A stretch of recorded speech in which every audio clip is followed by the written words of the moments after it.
Well, thank you very much. I feel like home. Realtors. Realtors. Great business. We love that business. I love that business. Every time I go down in this incredible beast. You know what the beast is? The world's most expensive car. It's really not a car. It's an army tank that rides better. But it's something. But I look at the real estate. I'm always looking at the real estate. I don't know. I'll never get it out of my blood. It's in our blood, right? Please sit down. Sit down if you want. Sit down. You know, I tell you to sit down because otherwise they'll say he got no standing ovations. It's the fake news. They'll say, the crowd didn't like his performance. They gave him no. I had that the other day. They just wouldn't sit down.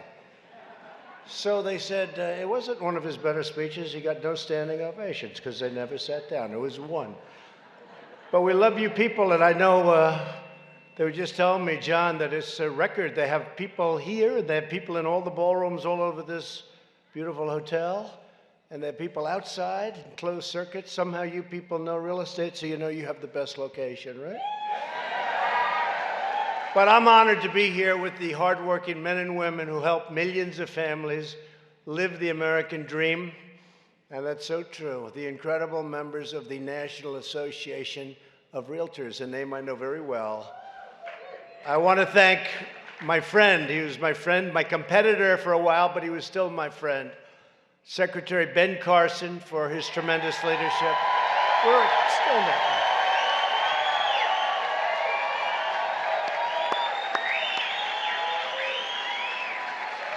You know, he's a great guy. When I put him in charge of HUD, first of all, he's a very smart guy, very adaptable. I said, Ben, what do you know about real estate? Not much. How would you like to head HUD? And you know what? Didn't take you long, did it, Ben? And he got some of the smartest people in the business, and they're doing a great job, and everybody's talking about it. Thank you, Ben. Great job.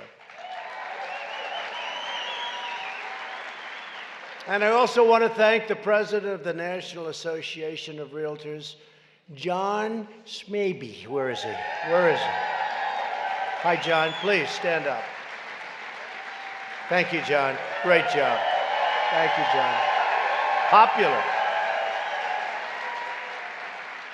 Where's CEO Bob Goldberg? Bob. Thank you, Bob. Respected guys. Vice President Tracy Casper. Vice President, I just met Tracy. Great family. Thank you, Tracy. And your entire team for everything that you do to support realtors around the country. I guess that includes me. I took a little sabbatical for 8 years. You know,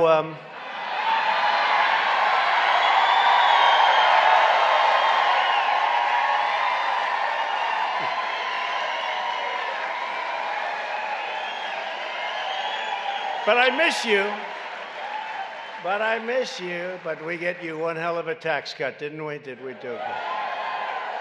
And the regulation cut may be more important. You know, we did regulation cutting where you couldn't build jobs, you couldn't build anything. You'd have a puddle on your land, and they considered it to be one of the Great Lakes of the world. Sure, you'd have a puddle. And if it formed more than twice a year, a puddle. We used to call it a puddle. They called it a lake. It came in lake restriction. I actually had it happen to me. In Bedford, New York, I was building a development. I was going to build some really luxury, beautiful houses, very great area. And it kept, that's right, New York, New York. I'll tell you, they might be screwing up New York. We got to be careful, right? The taxes are going high. They're doing a mansion tax now. You know what that is, right? They want to be your partner. That's not good. The mansion tax, I just heard about that one. But you know, the environmental stuff was very tough. It was getting worse and worse every year. And I actually had this beautiful piece of land, 216 acres. And I was going to do something with it. And then I decided to do this. I'm glad I did this because I can help more people. But Tracy, they had a little area where water would sort of form when it rained. And all of a sudden I found out that I can't build on the land. Does that make sense to you?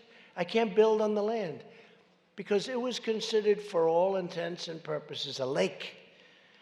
And how did people find out about the lake? My consultant told them. Because this way you have to use your environmental consultant longer, pay him more money to get you out of the jam. Isn't that nice? I fired his ass so fast. True story. It's a true story.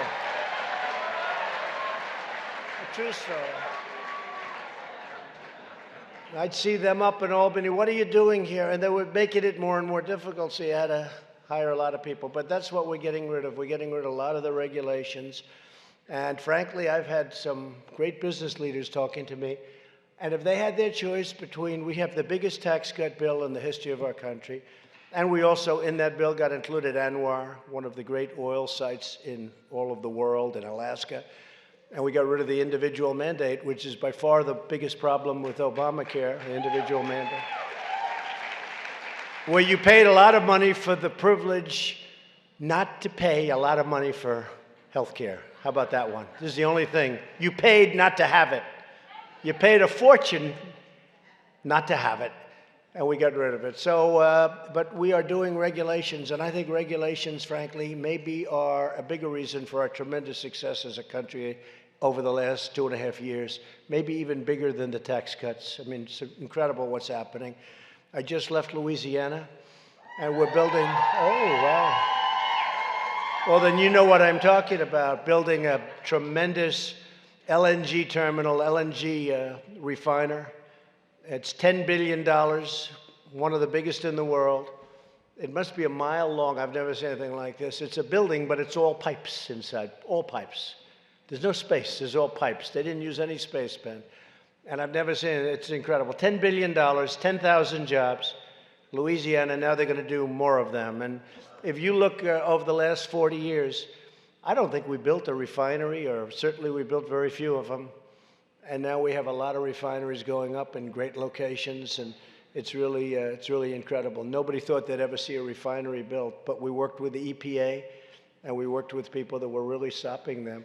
These people were in the process of getting permits for many, many years, and we helped them, and we got them very, very quickly, and they've invested tremendous amounts of money, and it's sold out. It's sold out.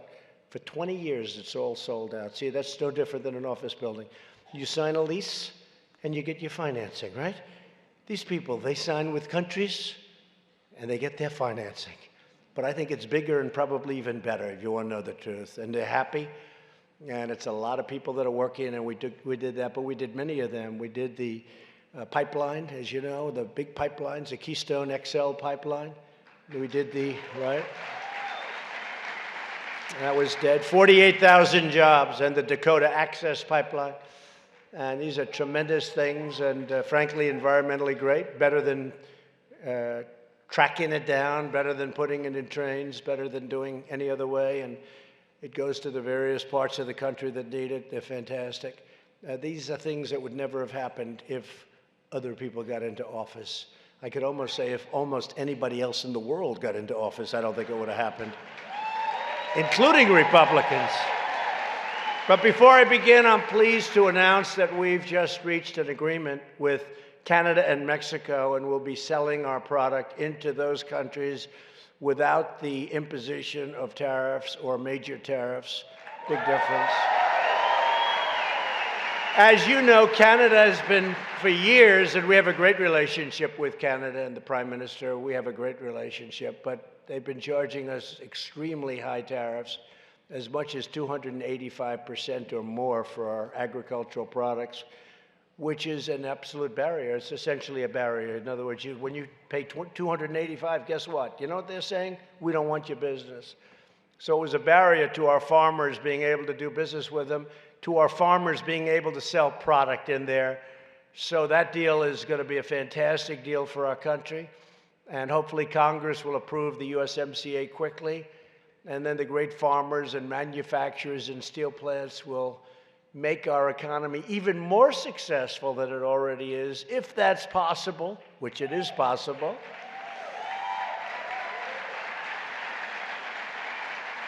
We could have the greatest economy in the history of our country. We could have, you look at the unemployment numbers, the best since 1969. And in a very short period, it'll be, assuming we just go a little bit further, it'll be the best in history. The unemployment numbers are great, but the employment numbers are even better. We have the most people working today than at any time in the history of our country. We have almost 160 million people working. And many of those people are going to go out and buy a house, right, Tracy? They're going to use you as the broker. They're going to call Tracy, I want to buy a house. And I won't pay you 6%, Tracy. I won't.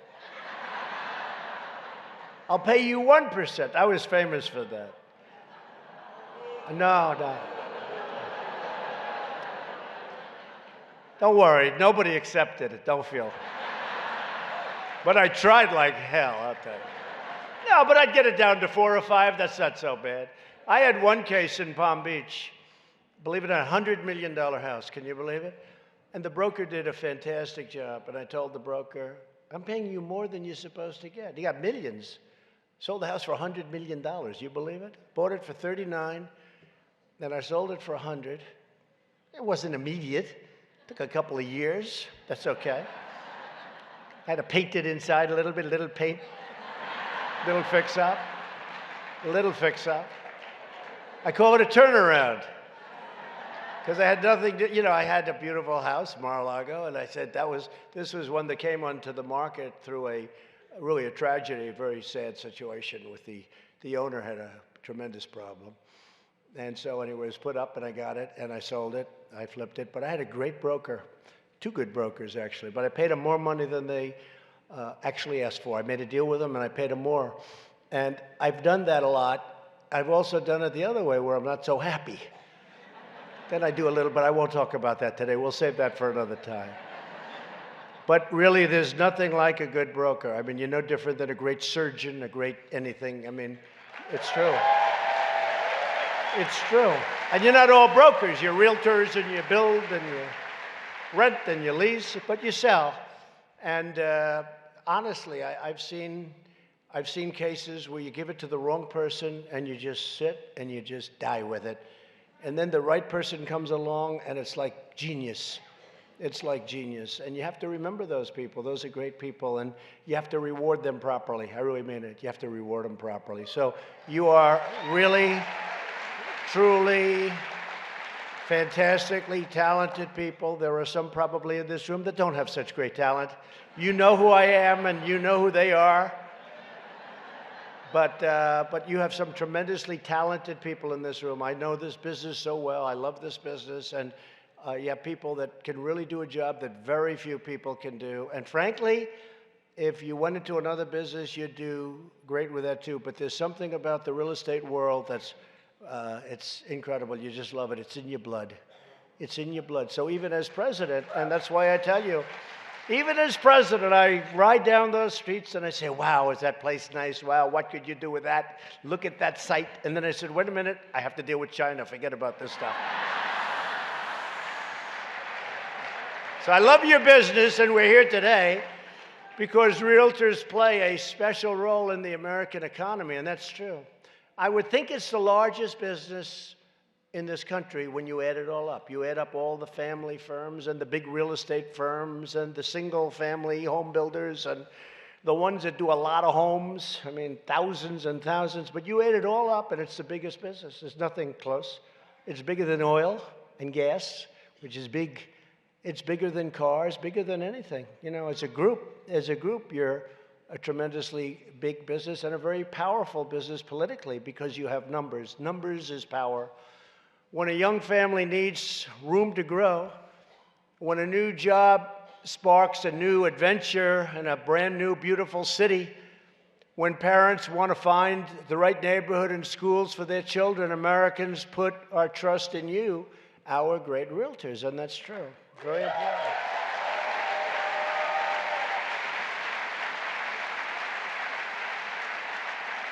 I mean, I'll just tell you one little thing. In what business do you have where you're selling your home, your home's very important to you, you may not sell it, maybe you'll only sell it if you get the right price, and you leave the key under the mat so the broker can take anybody they want even though you're going to be away for 3 weeks, right? How many people trust people? You would only trust a great realtor to do that, right? sure. A lot of truth to that.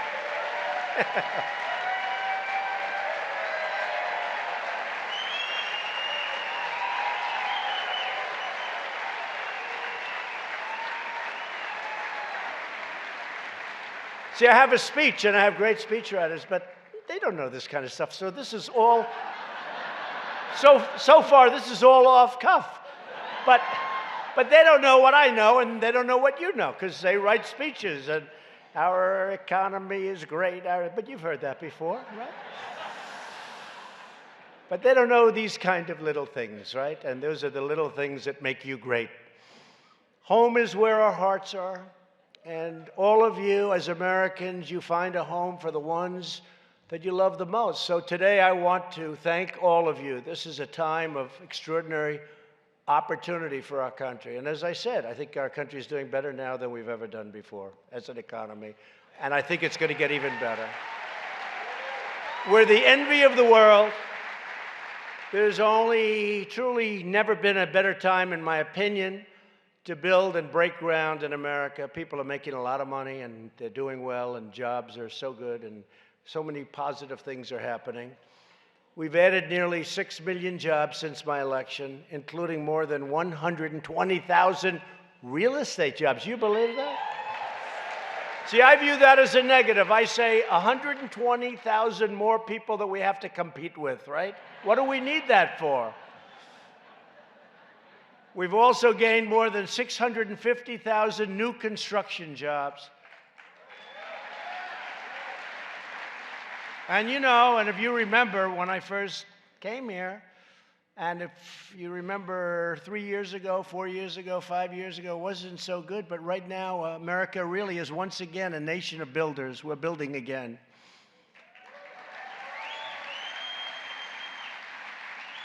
More than 5 million Americans have been lifted off food stamps, and we're getting Americans off of welfare and back into the workforce. That's a great thing. Great thing.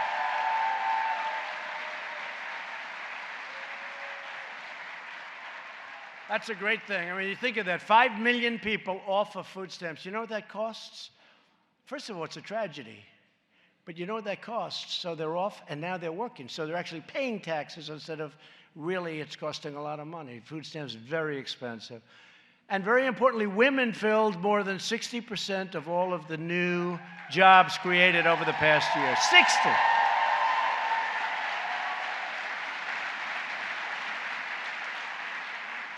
So I think the men should sue the women for discrimination. Okay. They should sue. Get a great lawyer. And after years of stagnation, wages are rising fast with the quickest growth for blue-collar workers. The best statistic of all, and people don't know, everyone's doing great. The rich are doing great. The not-so-rich are doing great. The middle income is doing the best. But the best of all, the blue-collar worker has the biggest percentage increase of anybody. And that's beautiful.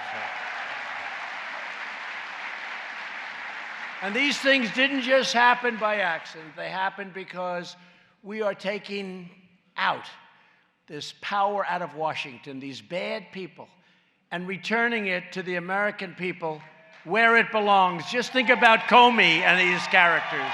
Think about Comey and the gang. Drain the swamp. Drain the swamp. Comey, Brennan, Clapper, we're draining the swamp, folks. And you think it's easy? It's not easy. It's not easy, but we're doing it. We're getting rid of a lot of bad ones. At the heart of America's revival are the massive tax cuts that I signed into law a year ago. And they are like rocket fuel for America's economy. The typical family of four earning $75,000 is now saving more than $2,000 on their income taxes, money they can put toward anything they want to put it, including save it. Many small business owners are here today, and you can now deduct up to 20% of their business income, one of the most significant small business tax cuts in American history.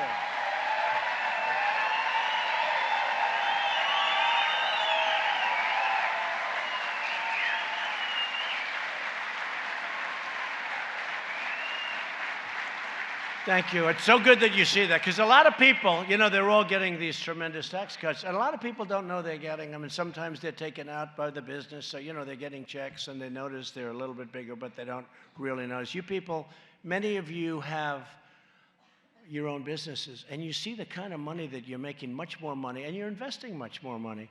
But it's great that when you see it, you know, you're very entrepreneurial people. Real estate people are. If you're not, you're in deep trouble. If you're not, you don't want to be in this room very long, because you won't last. But it's pretty amazing. And the other thing that's amazing is 1 year expensing. How about that? I mean, 1 year expensing, I think, is one of the biggest things. And nobody talks about it, really, but it's a tremendous, you write it off in 1 year, and nobody thought would ever see the day when you get that. But it spurs growth, and it's been fantastic. And we've also done something that for this room and for farmers and for ranchers and for, you know, small businesses, fairly big businesses actually, we've virtually eliminated the very unfair estate tax, also known as the death tax. So if you want to leave your real estate company to your child or your children, they like real estate, they have an aptitude, and you love them and they love you, otherwise don't do it, the hell with them. I've seen parents that are so badly treated by their kids, and the parent comes to me, oh, I love my child. And I'm saying to myself, man, that child treats her badly. So I would tell him, you know, your child is not a good child. Don't leave him anything. But for those of you in the room, and I would say that includes probably 90%, I'd say there's 10%, who does not love your child or children? Anybody want to raise your hand? No, I can't believe that guy raised his hand. I'm not going to ask your name. I'm not going to get you. But what we have now is you don't have to pay any estate taxes. You know what that is? That's a big deal. Because a lot of times, and it happened with the farmers, where in some cases they're land rich but not income rich, but the farm's been in the family for 150 years and they love it and they do well, and that's what they do, and they love it. They wouldn't want to do anything else. And they'd die, and it would be taxed on the value of the land, and all sorts of things happen. Then they go to the banks and they borrow money, and then they have a little downspell, and they end up losing the farm, losing the business. You have no tax to pay anymore, and nobody talks about it, but to me, that's a big thing. That's a big thing.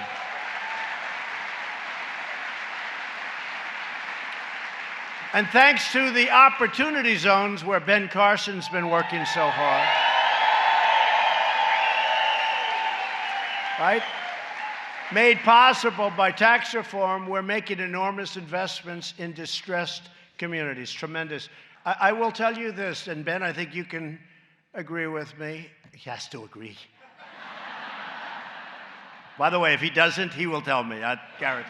He'll stand up and say, sir, I disagree with you. It's amazing the way it's worked out. Do you agree? I had no idea. Tim Scott was very much involved, and we did it. And, you know, I've been hearing about these things for 40 years. Oh, we're going to do this, we're going to do that. Nothing works. These things have become tremendously successful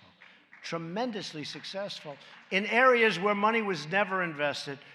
Very, very big, powerful, rich people are spending tremendous amounts of money. They have certain tax advantages, but we've got them to open their wallets, and the jobs that are being created in neighborhoods where people wouldn't go before. The opportunity zones, and it's starting to be seen, and it's starting to be written about. It's a great achievement for Tim Scott. It's a great achievement for Ben Carson. It's really some of the people that, the early people, Ben, that worked. Who else would you say, Ben? 4 or 5 people that really were in the front, the forefront. But you two, I say in particular. I'm going to get myself in trouble with the other 3, but I'm not going to bother, because you people don't care who the hell they are. But they know they did a good job, right, Ben? They know they did a good job. So we're honored to be joined today by one of the patriots leading the charge on opportunity zone development, a fantastic man, a fantastic football player, by the way. For those of you that remember, he's still young. A longtime member of the association, Bob Turner. Bob, come on up. Let us know. Come on, Bob. Let us have a little information, please. How are you, Bob? Thank you. Have a good All right. Thank you, Mr. President. What an honor to be here today. All right. Thanks. Thank you so much for this great economy. When you were elected in Memphis, the cloud lifted off of Memphis and the economy took off. It really did. And the opportunity zones are creating so many opportunities for everybody across this country. And you came to Millington, Tennessee a couple of years ago. About a mile from where you landed, we own 47 acres that are in the opportunity zone. We're developing 247 units of apartments, and we're building 71 single-family home lots on this 47 acres. We will create about $40 million of economic development in Millington, Tennessee.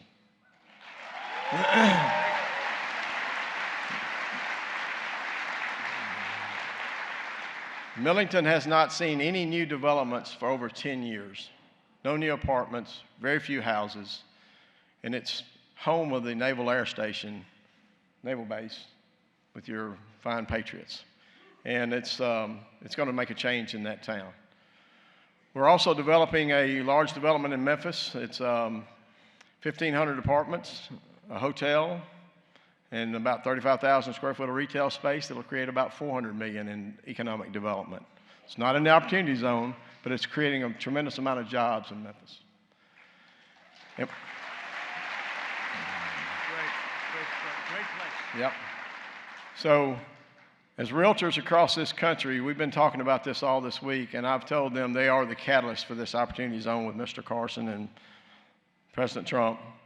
And without it, we would not be able to revitalize these communities that need help. I had the opportunity to come to the White House and represent our realtors in your economic summit for the Opportunity Zone. And I thought it was all about real estate, but it's about workforce, it's about housing, it's about every kind of economic development you can do in these zones. And it's really going to make a difference. As you said, the money's flowing. The day that y'all release those rules, the faucet turned on. There is hundreds of millions of dollars looking for a place to invest in your communities. And this group here, Mr. President, is in the center of it.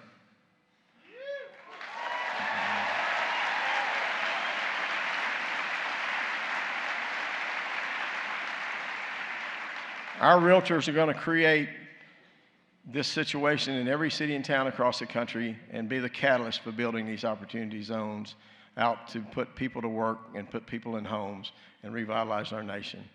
And we, on behalf of the realtors, we want to thank you. Thank you very much. That's so nice. And I want to say one more thing. Thank you, Mr. President, for making America great again.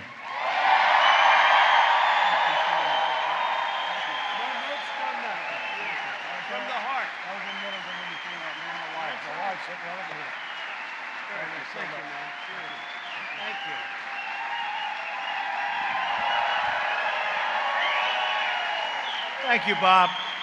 Wow, that's from the heart. No notes, no nothing. That's from the heart.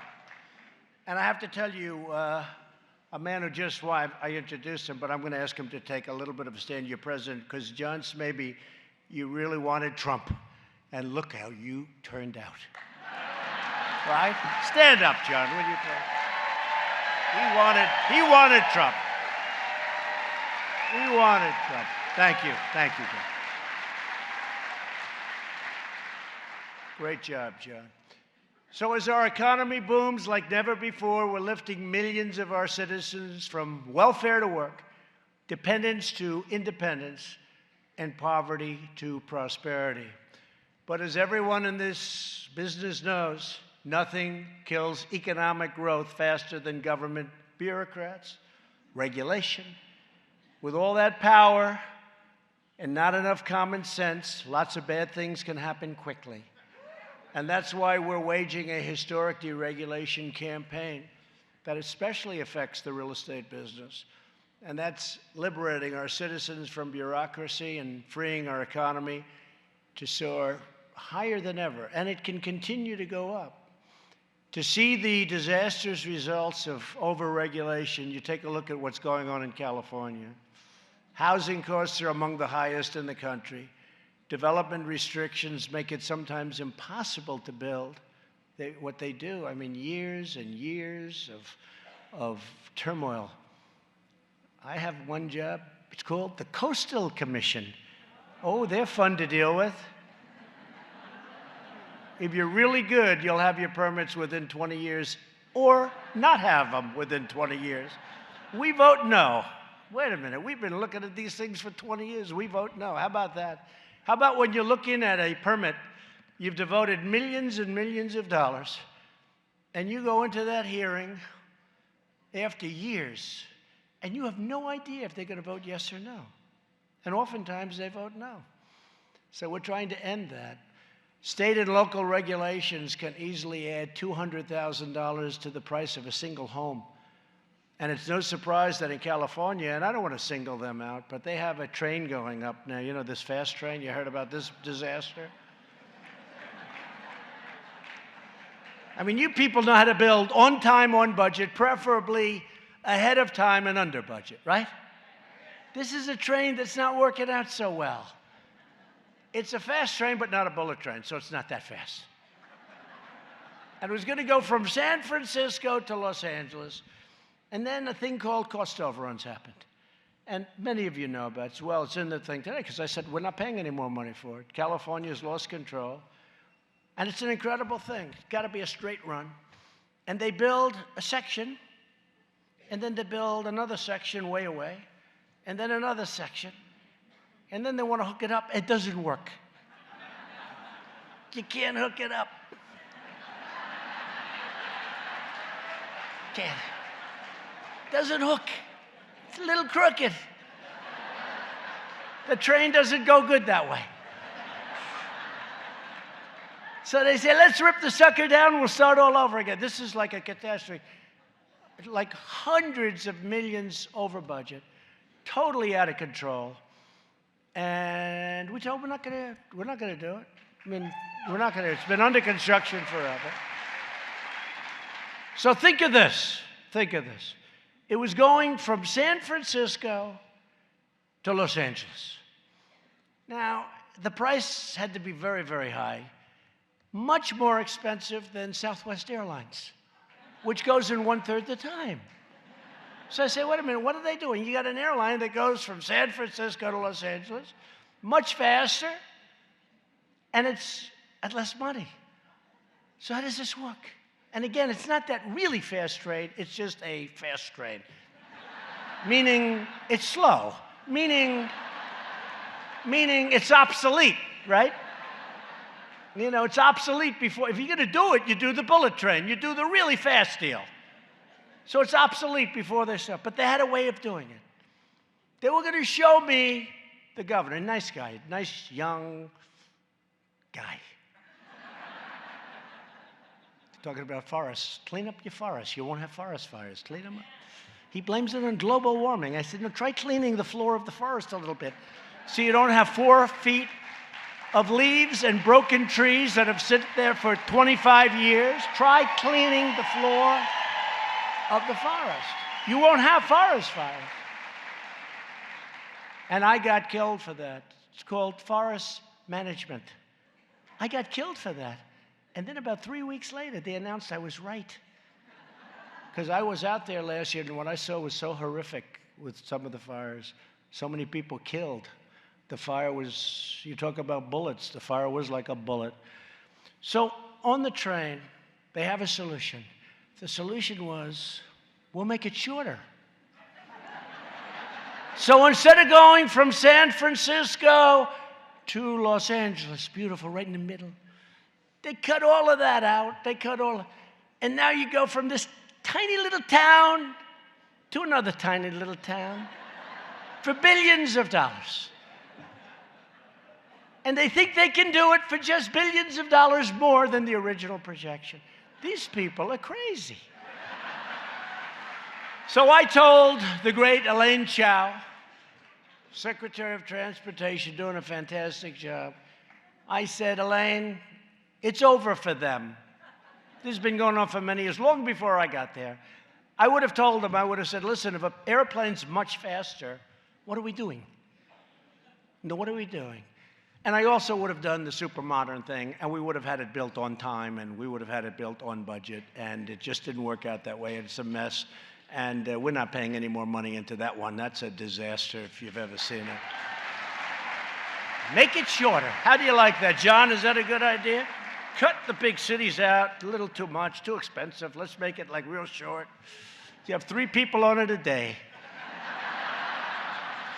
So we're reversing years of calamitous trade policies that gutted the American middle class. Nearly 2 decades ago, politicians in Washington placed China into the WTO, the World Trade Organization, one of the great catastrophes in the history of our country as far as trade is concerned. Between that and NAFTA, you had 2 real beauties. Allowing it to largely do whatever they want to do to the American marketplace. During that time, we lost nearly 1 in 4 manufacturing jobs and racked up trillions and trillions of dollars in trade deficits. But those days are now over, folks. And we're taking action. And you see what's happening. I don't have to talk about it, but it's expensive for them, and it's going to have to be. It's going to have to be. We actually had a deal, and they broke it. Okay? I mean, I'm used to that. I've done it many times myself. But we had a deal, and they broke it. But I try and do it a little bit nicer. Ben, I try and take the lumps out, you know? Try and nice and easy. Just let's have dinner. Let's talk about it. I want to retrade you. Let's talk about it.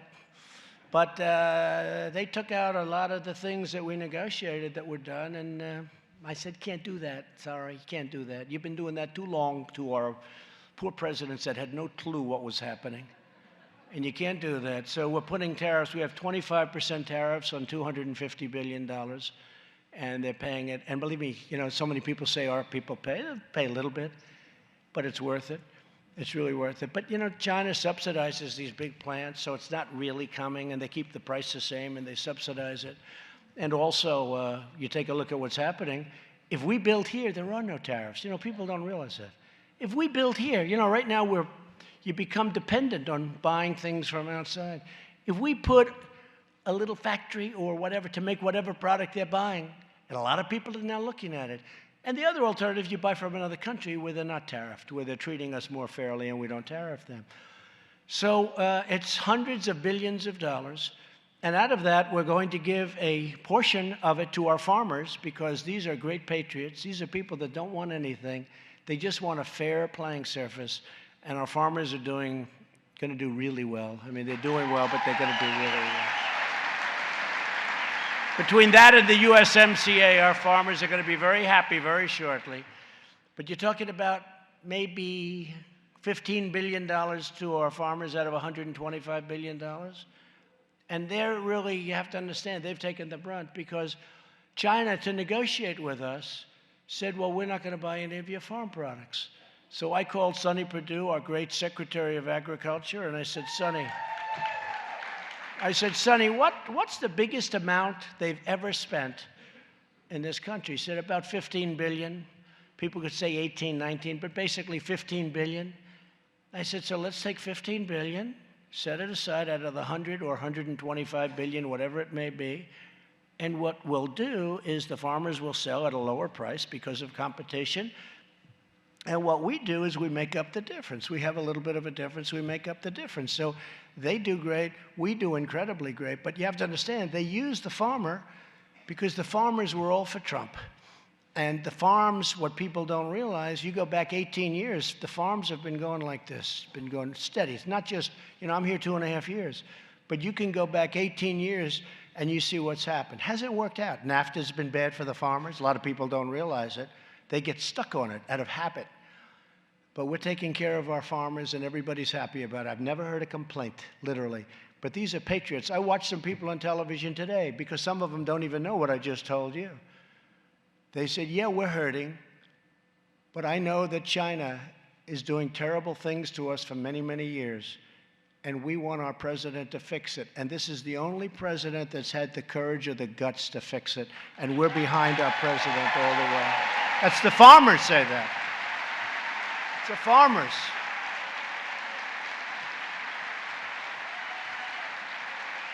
That's the farmers.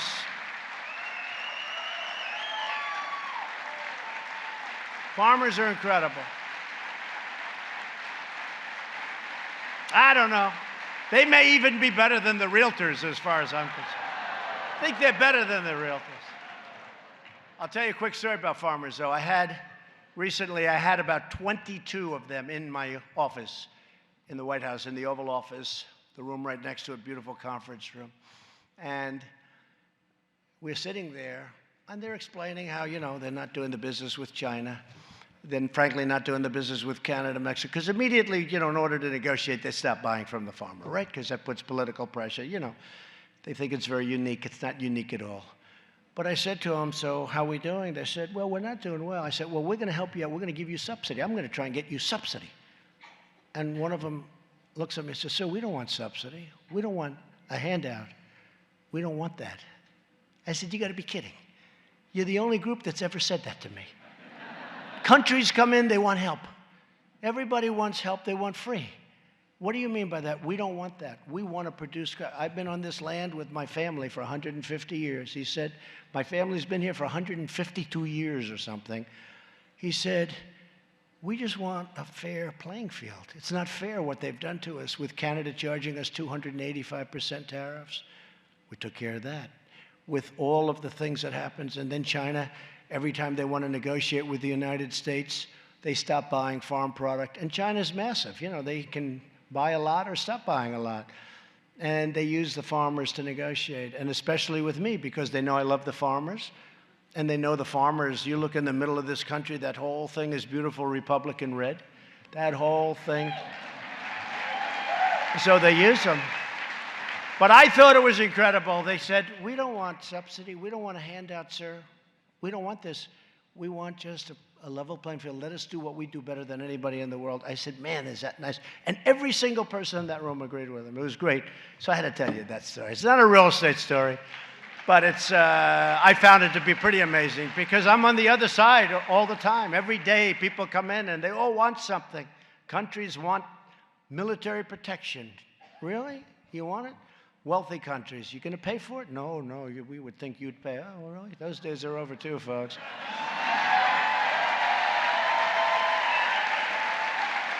Those days are over. That's almost as bad as trade, you want to know the truth. But we're getting it all fixed up. After years of building up other countries, we're finally building our country. And I've directed federal agencies. Thank you.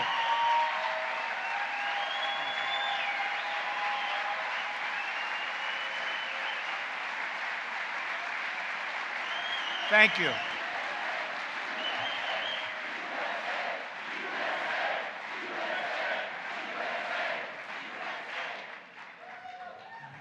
Yeah, you just, you smart people. Aren't we, hey, seriously, aren't we tired of being ripped off? We're being ripped off by everybody. I tell people about NATO. NATO's fine. But I got them to spend $100 billion more. We were paying essentially for most of NATO. I got them to pay $100 billion. And believe it or not, that's not nearly enough. It's big stuff. But the European Union treats us, I would say, worse than China. They're just smaller. Can you believe it? They have trade barriers. They don't want our farm products. They don't want our cars. They send Mercedes-Benzes in here like they're cookies. They send BMWs here. We hardly tax them at all, John.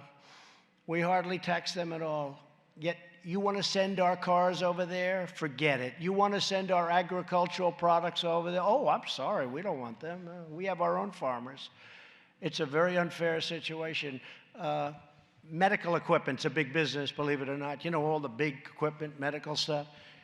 We make the best in the world. Well, they changed the standard so that our equipment doesn't qualify. They made it not a higher standard, just a different standard, so that our equipment now doesn't qualify without these companies going and spending a fortune to make equipment that's not as good. So it's a very unfair thing. So we protect them. We spend hundreds of billions of dollars protecting them, and then they take advantage of us on trade. It's not fair. We lost $180 billion with the European Union. And we all love Europe. We love Europe. I think they got to be careful with Europe, frankly, but we all love Europe. But it's not fair the way they treat us. So I just tell you that. I've directed federal agencies to drastically accelerate the approval process for new roads and bridges so that our families can get where they want to go safely and our economy can keep running full speed ahead. I mean, highways that were taking 21 years to get an approval. There's a highway in a state not so far away, took 20 years to get it approved. And they had an opening fairly recently, not a big road. It's sort of not even a highway. It's less than a highway. But by the time it ended up, it was 20 years late. They spent tens of millions of dollars on environmental impact statements. The road was a dead straight road, the first road, dead straight, so that if you had a rough night, you can go straight. Now it's a road that goes this way, because of nesting, different things nesting. Who the hell knows what's nesting, but whatever it is. So the road ends up being twice as long and curving like hell, and unless you're 100% sharp, you're in deep trouble. They got these barriers, right? You know, the barriers, you see, wah, wah. So my father and I would have built that thing for nothing, And it cost, I mean, hundreds of millions of dollars. And just years, and you look at the environmental impact statements. I actually brought one to one speech. I brought one, and it was literally, it was this high, and there were like 3 other sections. It was just nonsense, okay, just total nonsense. So we're stopping that. We're trying to get it down. It takes 17, 18 years to get a highway approved. We're trying to get it down to 1. We have it down to 2. We think we can get it down to 1. And we're getting rid of the quadruples. You know, you have many quadruples. You have some where you need 10 agencies to approve the exact same thing. So let's say you're doing really well. You get Carson to approve it. You get all these different people to approve it. And then you have one agency you can't get. That's the end of that project. So we're simplifying it, and we've done, I think, Ben, a great job on that. And we have it down to a much lower number, probably 2 years. We'd like to get it down to 1. And it may get rejected. You know, if it's not environmentally good, if it's not good, we'll reject it very quickly, but at least you know. So we've done a good job with that, very good job. I think, again, a lot of jobs are being created. A lot of people are doing things that they never thought they could do before. We freed local lenders from the heavy-handed regulations also. You know what was going on there. That were crushing community banks and threatening the housing market. Pocahontas had an agency that was, I mean, she was a disaster. She enjoyed destroying these local lenders. I mean, I think she got pleasure out of destroying beautiful local lenders who have been lending to your clients and probably yourselves for years, and they were going out of business, and they were living in fear. Pocahontas, that's another beauty. She's doing really well so far, isn't she? Her and her beer commercial.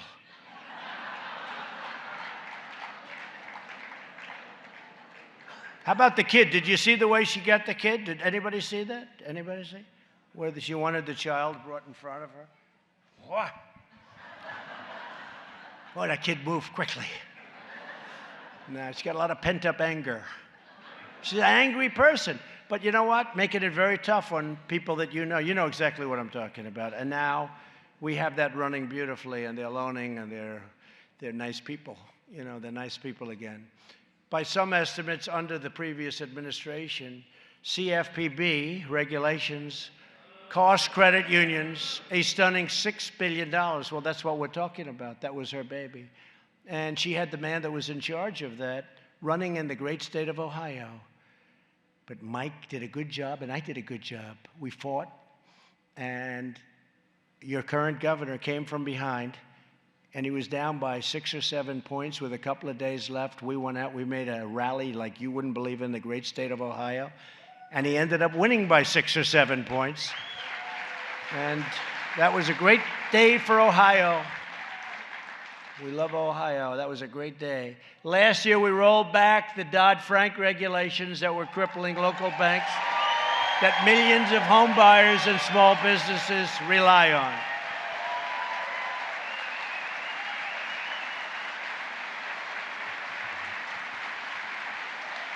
I didn't know this was a banking convention. I thought this was a real estate convention. But you know what was happening to bankers, right? John, I mean, you know what was happening to bankers. The bankers are being crushed and they were being threatened. And these are people that were phenomenal. They were being destroyed. Now small lenders are once again thriving. They're free to invest in our communities and help more families experience the joy and the pride of home ownership. And I'll never get credit for this. The press doesn't give me any credit for anything, no matter what I do. No, it's true. It doesn't matter. Look, who cares? The people know. The people know. That's why I have to go through a different source. It's called do speeches and go with our social media stuff, which is quite powerful, I must say. But they're very dishonest. And, you know, we're right now dealing with Iran. And they put out so many false messages that Iran is totally confused. I don't know. That might be a good thing.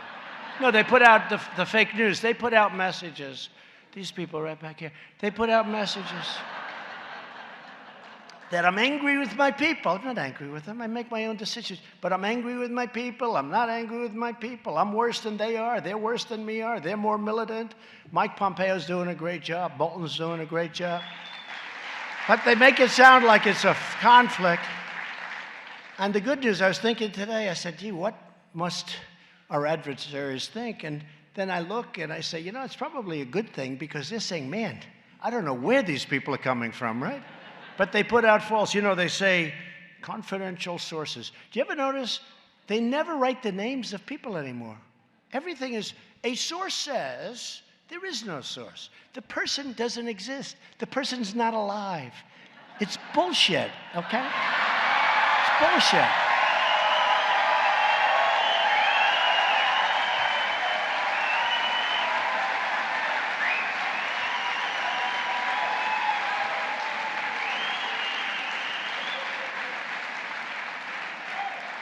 Three people who were at that meeting, you know, meeting of like 7, 3 people have confirmed that this happened and that happened. There were no 3 people.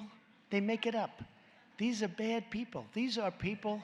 That's why I came up with the term, fake news. It's a good term. I've had better, but that's a good term, fake news. It's a hoax. My administration is also committed to reforming our housing finance system, so important. More than a decade after the financial crisis, Fannie Mae and Freddie Mac are still in conservatorship. Fannie and Freddie still dominate the market with no real competition from the private sector. And the taxpayers are still on the hook if another crisis should happen. And this is a pretty urgent problem. We're doing well with it now. It's well managed now. We have great people. But it's a pretty big problem. And it's really a problem that other than government should be doing. So we're looking at different alternatives. We have many geniuses looking at it, and we'll figure something out. But Fannie and Freddie can do a lot better than they're doing, although now they have some very good people running it. And that's why I recently directed the Department of Treasury and HUD, Ben, to develop a framework for a modern housing finance system. And you're working on that, Ben? I know you have some incredible talent from Wall Street coming in.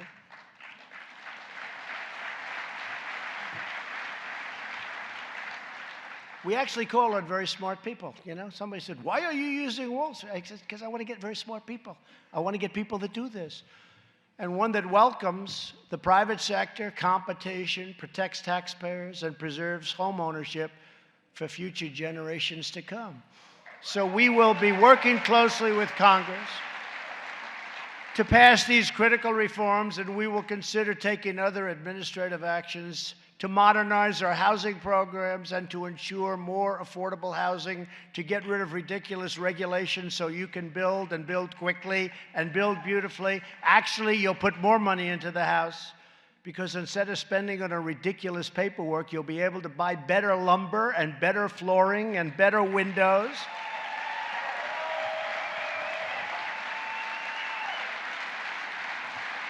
And just as we believe that every American should have the chance to own a home, if they work hard and follow the rules, we'll also believe that every American should have the right to choose their own health care. We're going to become really the party of health care. That includes our newly created association health plans that a lot of you are using. And just very quickly, with us today is Teresa Beth McKee, Chief Executive Officer of Nevada. I love Nevada. Nevada Realtors. Come on up, please, Teresa. Please, thank you. Please, tell us. Thank you, Mr. President Trump. It's such an honor to be here, and we thank you for the work with the Department of Labor to open up association health plans for our members. In Nevada, we have statewide association health plans offered for our members from Nevada and Las Vegas. We cover currently over 1,000 lives in just the last couple of months that we've had this open. 27% of those people were uninsured before our plan, completely uninsured. For those that were insured, they are saving an average of $150 to $300 a month.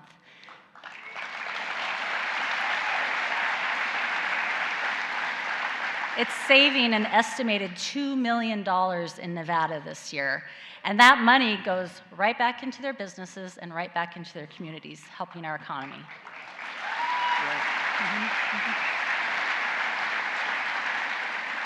I have one member who could not afford to insure his family.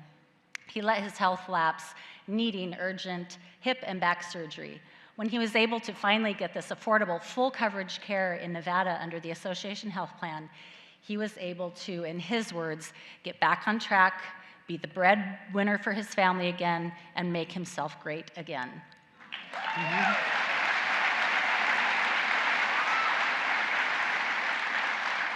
Another really critical part of association health plans is what it's done for our rural communities. Before association health plans, our rural communities had one choice, one product, one plan. Through Hometown Health, they have offered multiple insurance products to the rural areas.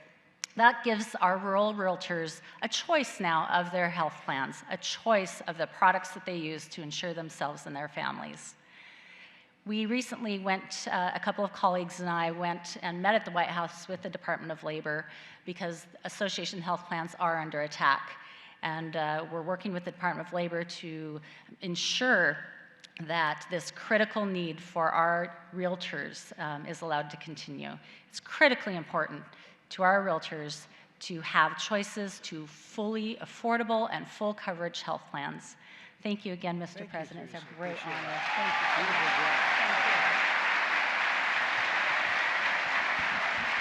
Thanks, Teresa. It's a great state, too. Great. And it is under attack. You know, these health plans are because they want to keep the public deal going. And it's a shame. And they're fighting it so hard. But we're going to win, and we are winning. And it's saving a tremendous amount of money for firms, but it's also getting great health care like you haven't had before. And we also have to protect the 180 million people with private health care. They want to destroy that. I must tell you, we have an election coming up that's going to be very important for you people because they want to take it away. They want to bring your taxes up to 80 or 90%. They started a couple of months ago at 70. But they really mean 80 or 90 or 95. And that won't pay for it, by the way. That won't. You need twice that. So you have to be very careful, but we'll always be defending America's rights to have low-cost, high-quality health care of your choice, so important. And sadly, when you look at what's going on with Washington, you see a lot of positives, but you also see people that are fighting very hard. They have 25 people now running for the office of president, and some of these people are stone cold crazy.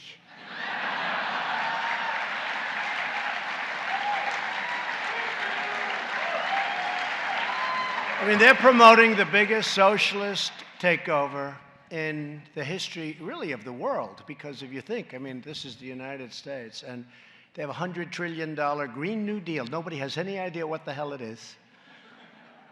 They know that you can't take a plane anymore. You have to take a train to Hawaii. Train. A train to Australia and a train. Hey, if they can't build from San Francisco to Los Angeles, what's going to happen when they say, let's build a train to Europe? Let's build one up to Europe. We'll go a fast train. 100 miles an hour. Let's see. Well, a plane goes 6, so you got a long trip in a train, I'll tell you. This is crazy. This is crazy. But I don't want to hit it too hard. I want to save it for the election because I don't want them to change. You know? I don't want them to change. I don't want them to have time to pivot. I want them to go with this stuff. But we still have to be careful, and it'll never happen as long as I'm president, so you can bet on that. So just to finish up, you're friends of mine. I know a lot of people in the room. And home ownership and what you do as realtors and as real estate people, this is a part of Americana. This is a great, great thing you do. You work hard. You love people. You love this land. You love this country. You take care of employees. In some cases, you are employees, and you love the person that takes care of you. But you're very, very special people. I know so much about what you do because I did the same thing. Can you believe it now? It's almost 3 years. Can you believe this? Who knew this was going to happen?